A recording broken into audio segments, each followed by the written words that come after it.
Hi everyone, my name is Russ, and our hope for today is from the Old Testament prophet Joel, chapter 2. Let's listen together to the word of God. God says, "I will repay you for the years the locusts have eaten, the great locust and the young locust, the other locusts and the locust swarm, my great army that I have sent among you.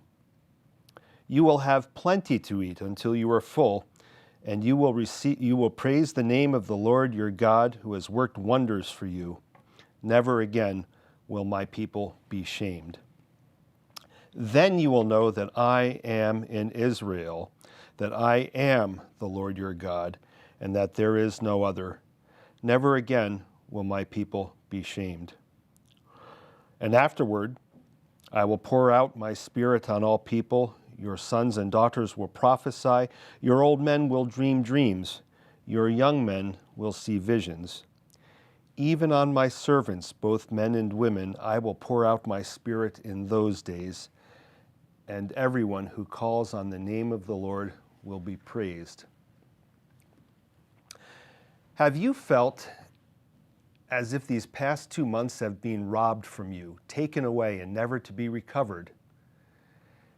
It's not just the time lost, but also all of the life events and opportunities that were to have taken place during this season. A year ago, nobody was predicting that we would become home educators, amateur gourmet chefs, or backyard barbers.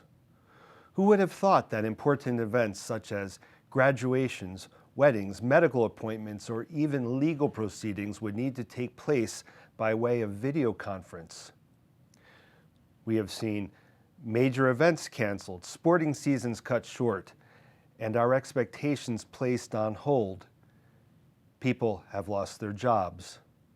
Businesses have closed, surgeries have been delayed, and travel, well, can we even think about travel yet? I must confess that at times I am angry about the time stolen from me and my loved ones. And not just the time, but also all those activities, plans, and celebrations that were to be part of our lives. I suspect I'm not the only one who feels this way. The Old Testament prophet Joel speaks to this sense of loss. Through Joel, God says, "I, the Lord, will repay you for the years the locusts have eaten. You will again have plenty to eat and be satisfied and praise the name of the Lord your God." You see, God is aware of our lost times and opportunities. He knows the disappointment we have experienced as we have adjusted our lives to flatten the curve. And unlike us, God knows what's coming and the sacrifices we will need to make to stay safe. And to all this, God promises that we will once again enjoy happiness and prosperity. But it will be a different prosperity, but not because of the stuff we have or the things we will do. It will be different because God promises to be with us in a new and special way.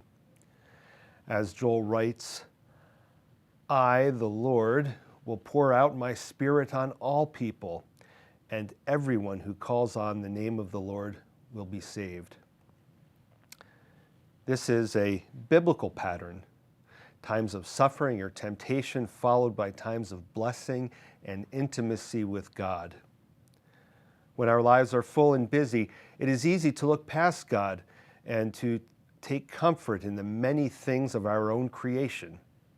When life is interrupted, we once again have space and energy to walk with God.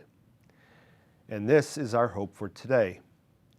God will repay us for the time the locusts have eaten as He abundantly pours out His Spirit on us and walks among us. Let us not focus on what we have lost, but let us eagerly anticipate our bright and Spirit-filled future.